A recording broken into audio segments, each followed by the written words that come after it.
एक बड़ा सा आलीशान पुराना घर था। वहाँ करीब 40 बरस की एक औरत अपने पति, एक बेटे और एक बेटी के साथ रहती थी। उसके चेहरे पर हमेशा एक मुस्कान धरी रहती थी। सुंदर सी साड़ी और उससे मैचिंग करती बिंदी और हल्की सी गुलाबी रंग की लिपस्टिक हर समय उस पर सजी रहती थी। अपनी उम्र की गहरी होती लकीरों को फाउंडेशन की परत से छुपाने की कोशिश करती वह एक चलती फिरती सुंदर तस्वीर ही लगती थी। घर के छोटे से बगीचे में हरे भरे सुंदर फूलों के पौधे करीने से गमलों में लगे थे। मेन दरवाजे से अंदर घुसते ही भगवान जी की एक सुंदर बड़ी सी मूर्ति स्थापित थी और मोगरा अगरबत्ती की खुशबू का झोंका यकायक सांसों को महकाने लगता। एक कोने की तिकोनी मेज पर ताजे अखबार और पत्रिकाएं थीं। दूसरी ओर शेल्फ पर रखी हुई आधुनिक फ्रेमों में जड़ी कुछ तस्वीरें बड़े ही सलीके से रखी थीं। उस बड़े से हाल में से एक दरवाजा किचन की ओर खुलता था, जहां सलीके से रखे बर्तन और वहां की साफ सफाई उस औरत की सुघड़ता को दिखला रहे थे। सामने वाली दीवार पर एक बड़ी सी पेंसिल स्केच वाली एक ड्राइंग फ्रेम में लगी बड़ी प्यारी लग रही थी और उसके कोने में उस औरत का नाम लिखा था। अपने हाथ में एक कपड़ा लिए वह डाइनिंग टेबल पर रखी प्लेटों को पोंछकर सजा रही थी। सलाद की प्लेट को सजाना और फलों को फ्रिज से निकाल कर टेबल के सेंटर में रखना, ये सब काम हो रहे थे कि अचानक से उसके मोबाइल की बेल बजी और उसने झट से बोला, हेलो, पर मैंने तो खाना बनाया है, और फोन कट गया। फिर उसके चेहरे पर थोड़े मायूसी के बादल आए, पर दूसरे ही पल वह सहज हो गई, क्योंकि बच्चों के स्कूल से वापस आने का समय था।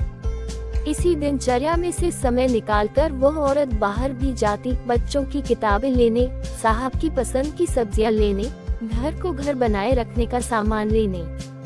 स्कूल से लौटते अपने बच्चों को दोनों बाहों में भर लेती और बच्चों के साथ पति का इंतजार करने लगती। बच्चों की आंखों में अपनी मासूम मान के पूरे होने की चमक होती कि माँ दिन भर कहीं भी रहे, पर उनके स्कूल से लौटने से पहले उन्हें घर में उनके पसंदीदा खाने के साथ माँ हाजिर मिलनी चाहिए। यही हिदायत पति जी की भी थी। ये सारी दिनचर्या एक घर की रहती ही है आमतौर पर, और हर दूसरी औरत के पूरे दिन की कहानी भी यही रहती है। पर उस औरत की एक बड़ी मुश्किल थी कि उसकी अपनी हंसी, जो कभी खिलखिलाहट से गूंजती थी, वह नदारद थी उसके चेहरे से। जो संतुष्टि के भाव होते हैं, वे उसकी फाउंडेशन की परत के नीचे कहीं दबे थे। वह ढूंढती थी अपनी वह हंसी, पर नहीं मिलती थी वह उसे अपने पास। बच्चे, जो अब बच्चे नहीं रहे थे, हंसकर पूछते, क्या खो गया है मैम? हम मदद करें? नहीं, मैं खुद ढूंढ लूंगी, वह अपनी झेप मिटाती हुई कहती। यहाँ इस कमरे में तो नहीं है ना? बच्चे शायद उसका मजाक उड़ाते, फिर अपनी पढ़ाई में व्यस्त हो जाते और माँ को भूल जाते, पर जब किसी चीज की जरूरत होती या भूख लगती तो माँ की याद आती। बेटी, जो अब यौवन की दहलीज पर खड़ी थी, पूछती, हे मम्मी, जस्ट चिल।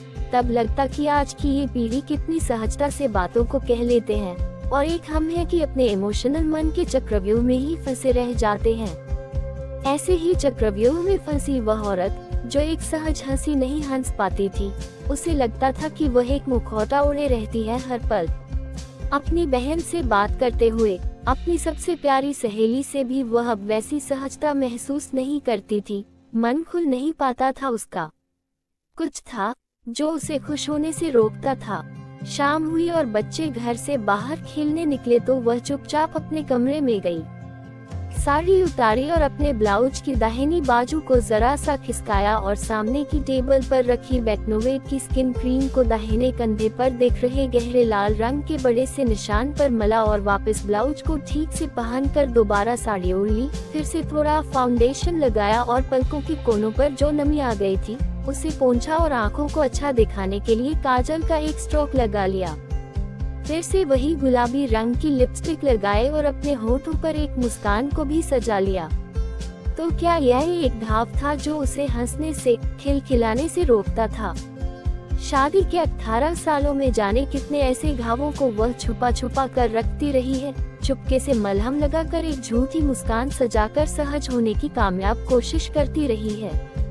शरीर के घाव तो वह बेक्नोवेट लगाकर भर लेती थी, पर उसकी आत्मा पर जो जख्म थे उनके लिए कोई दवा नहीं थी। वह रिश्ते थे, दर्द भी करते थे, पर दिखते नहीं थे किसी को भी। रात को जब बच्चों का खाना निपट गया तो पतिदेव की कार का हॉर्न सुनते ही वह लपक कर दरवाजा खोलने गई। आज कुछ ज्यादा काम था क्या? थोड़ा हिचकिचाहट के साथ पूछा। कोई जवाब नहीं। पत्नी का दिन कैसे बीता? बच्चों की पढ़ाई की कोई चिंता नहीं। एक सुघड़ पत्नी के होने का यही आराम रहता है जीवन भर पतिदेव जी को।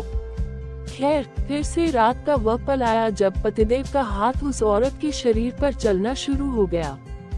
उस घाव पर भी गया तो एक आह के साथ उस औरत ने मुंह मोड़ लिया। वह घाव अभी 2 दिन पहले का ही तो था। थोड़ी देर में फिर वही खींचातानी। वह औरत अपनी दबी सी आवाज में सिसक रही थी, पर पतिदेव को इस बात से कोई फर्क नहीं पड़ता। ये खींचातानी ज्यादा देर तक नहीं चल पाई, क्योंकि बिल्कुल साथ वाला कमरा बच्चों का था। वह रात एक और नया घाव छोड़ गई थी उसकी आत्मा पर, और शरीर के घाव को और गहरा गई थी। सुबह अलार्म बजा। रसोई में से आवाजें आने लगी। बच्चों, चलो उठो, स्कूल के लिए देरी हो जाएगी। आप ही उठिए, चाय बन गई है। वह औरत एक सुंदर सी साड़ी पहने, धुले लंबे बालों को समेटती चाय का कप लिए बेडरूम की तरफ चली गई।